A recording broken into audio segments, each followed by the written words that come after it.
Hello YouTube, I'm Crash Power. Many of you have asked for a face reveal when the channel hit 1 million views or 10,000 subs. Thanks to you has done both, but that's not why I'm doing this video today. This video won't have comedy or gameplay in it. It's about grief. Specifically the death of my father. Since as long as I can remember, the death of my parents has been the greatest fear of my life, even more so than my own death. I found out shortly after he died that some of my friends shared a similar fear, and during this process I decided that I wanted to share my experiences with you. I'm no grief counselor, but it's a bit different than I thought it was, and if this video by chance can give at least one person some comfort, then it's worth it. I mean, I cannot understand your pain if you're suffering grief right now. No one can understand another's pain, but you can definitely understand that it can be very painful. And anyway, I'm going to give you a little background information. I've been debating where to start. For starts, I have the best parents in the world. I was adopted at birth, and there was an incident in my life that afterwards I had to go to counseling to help recover. And when they asked you the questions, I told the shrink that I was adopted, and she was like, "Oh." I've never really understood that, because it's not a bad thing. I think I got the best parents in the entire world. My parents are more loving and caring than I could explain to you if this video lasted 24 hours. I couldn't ask for better parents. The way it started was he was working at a park, and he was been suffering from some pain, and some friends tricked him into going to the house, and they called an ambulance. It turns out he had a heart attack about 3 weeks before. Of course, Dad, being the stubborn dad that he is, he kept on going. After a diagnosis, we were told that he would have to have a quadruple bypass. And that's a very sobering experience. I remember how scary it was when the surgery was happening. It was nerve-wracking. You have to forgive me, I'm smoking. And he made it through. And when he was in a regular room, he was never alone. Myself or my mother or my brother, someone was always there. And 2 days after the surgery, he was able to sit up in a chair, and I fed him breakfast, and we had a really good time. He was still on a little bit of pain medication, so he's a little loopy, but we had pancakes and scrambled eggs, and it was so touching. I was so worried about him dying during the surgery, and now he's there, and I'd let my guard down, and I felt like it was over. But I could remember that it was such a good experience sharing that with him, that I was going to remember that whenever he did die, that I would remember that special moment. I'd cut his pancakes and give it to him. It was touching. 2 hours later, when I left, he had 3 strokes. He was rushed back into ICU. It was scary again. We didn't know what's going to happen. Once he got back into a regular room, he couldn't speak. Apparently, from what I've learned from friends, is that if you have a stroke, it can take up to a few weeks before you know if the damage is permanent. And he was paralyzed completely on the right side. He had the use of one arm. When he was awake, after he woke up from the stroke, we would take turns again taking care of him, and I was on the night shift. And I didn't want to restrain that hand, and none of us did any more than we have to. So I had my chair next to him, and I would hold his hand while he would either sleep, or I would have a Turner classic movies on, whatever, the old classic movies. And sometime he'd watch the TV. And there were some moments when I could tell that he knew what was going on, and he looked me in the eye. And basically, this whole process took about 20 days from start to finish. And my father had a living will that if, under certain circumstances, he did not want to be kept on life support, but we had to wait to see what the result was of the stroke. At one point, he was struggling for breath. He would always have breathing treatments, and near the end, they found out they were going to go in and suck out fluid from his lungs, and then they found out the problem was that his lungs were paralyzed. And that became the do not resuscitate, or DNR process, where they took him off everything. I'd watched him suffer for so long. You don't want him to suffer. You want your father, but we didn't know that his lungs was paralyzed, and they said that was as good as he was going to get. So, in accordance with his will, all treatment stopped. The last day, when I brought my mother breakfast, he couldn't eat because they had a feeding tube in him, but I remember walking up to him and said, "Dad, I got you something too. I know McDonald's isn't on your diet plan, but," and I lifted this up right here. And he just smiled. But whenever we'd go out somewhere, like to Knoxville or whatever, he'd always stop by Weigel's on the way back, get a cappuccino and a scratch off. We would see if we would win. Well, my mother and I had been up for about 24 hours. We were exhausted after I showed him that ticket. Some other people came in. I looked at him and, put my hand on his head, said, "I love you, and we're going to go. Keith will be here." We went home and started the process of hospice care. When it came time to bring him home, he, as soon as they brought him outside, the sunlight hit his eyes, and he smiled. Then he died. And it's like he had been holding on until he got out of that hospital, and then he passed away. It was a bit difficult, but at the time I was more concerned about trying to take care of funeral arrangements and as much as I could to ease the burden off my mother.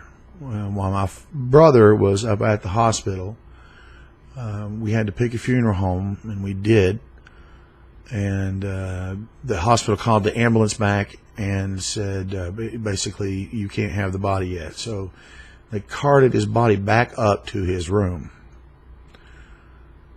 And in the state we live in, and this may be nationwide, obviously you have to have a death certificate. But you also have to let them know whether or not you can donate organs, like your eyes, skin, bones, whatnot, if you're not blah, blah, blah, blah. It took us 8 hours to get him out of there. After I had been at the funeral home and given them as much information I can, had done that, I went up there. I saw him there lying in the bed, his body. And ironically enough, once I was alone and no one else in the room, that is the most comforting time I had with him after death. I cried as hard as I've ever cried, but I got to talk and be with him. I was able to function normally. But I discovered something real quickly, and it may not be the weird part. This is what I thought was weird. This may be normal. I mean, well, for starts, I was able to function normally without being too emotional or crying.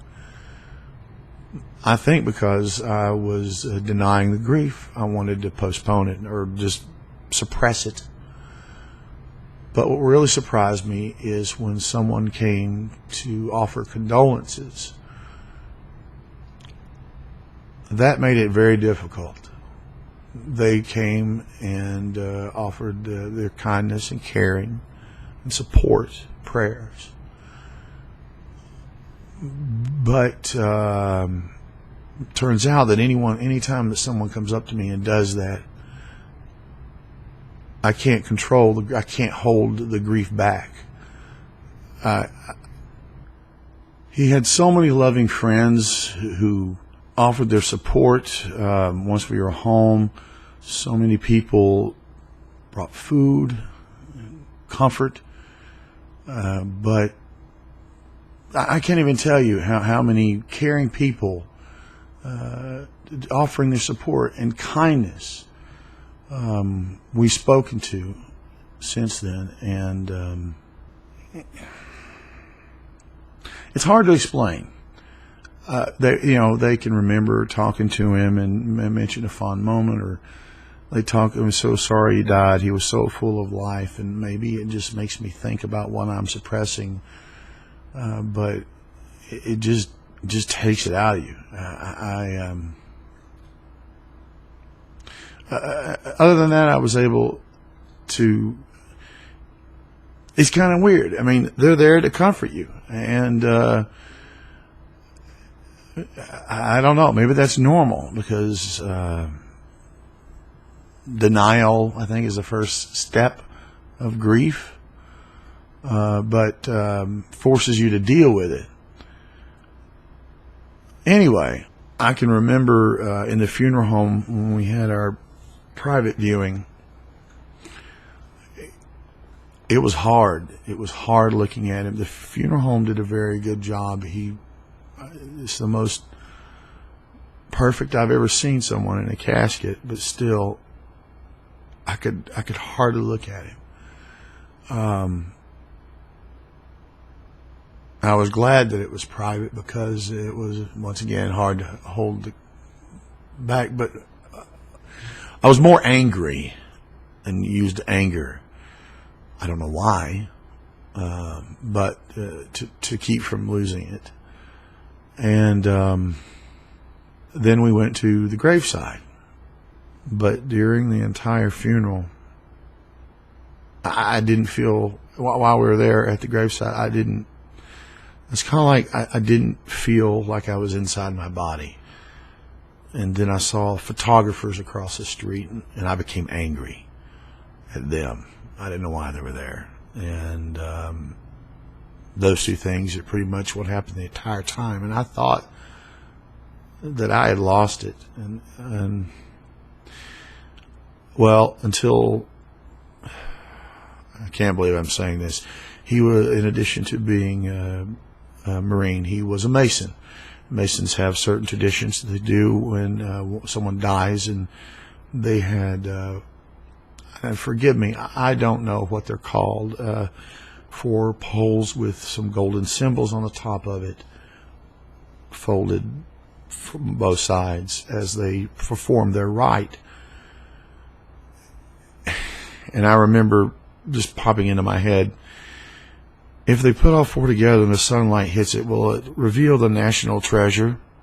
Stupid, I know. That's the way my brain works, thinking of stupid, inappropriate stuff. So when that happened, of course, I did not say that, but when that happened, I knew I was going to get through it. Yeah, I maybe should have said that, but that's me. If you don't like it, close the video. No disrespect to the Masons by saying that.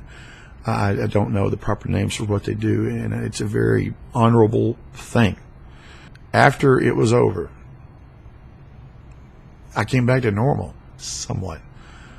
There were several people that I wanted to shake hands and thank for their support and for showing up, and I was able to do that pretty much without crying.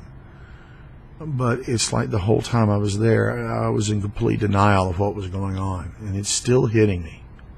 For several years, longer than I care to admit, I've suffered from mental illness. It started gradually. When I was in law enforcement, I couldn't stop thinking about my gun, and I tried to get treatment and counseling, but I decided to leave with dignity without embarrassing my department or myself, and started a new career. But 8 years after that, it took its toll and became debilitating. Part of it is depression, and the thing about depression that's weird is, well, for starts, I had a very fortunate life. I had everything in front of me. I've been very fortunate and didn't have anything to be depressed about. But you're still depressed, and every little day thing, something might upset you. And, normally you would think, okay, I need to do this to resolve. But sometimes you can think, well, I'll just kill myself. Oh, God, if that happens, I'll just kill myself. It's not right. And I'm not going to do that. I'm not going to end my life. That's selfish and wrong. And I always assumed that once I didn't want my parents to have to go through my killing myself or something like that. And I just thought after they're gone, I'll end it. But it's a lot different than I thought. For starts, I want to take care of my mother. I want to be there for her. And another thing that's kind of odd is YouTube. For the first time in several years, I finally feel like I have purpose in life. That sounds weird, but it's something I enjoy, and it's something I didn't expect. So much communication from you all, and it really is a community. And my dad would always ask, how many hits you got now? How many hits you got now? And YouTube has helped me get better. I guess the point I'm trying to make is I'm sad, but I thought it would be the end of the world. It's not. And I know that sounds weird, but I miss my father more than anything. But I'm so grateful that I got to spend time with him, that I got to feed him his last breakfast, and I got to tell him I love him before he passed. Some people aren't that fortunate.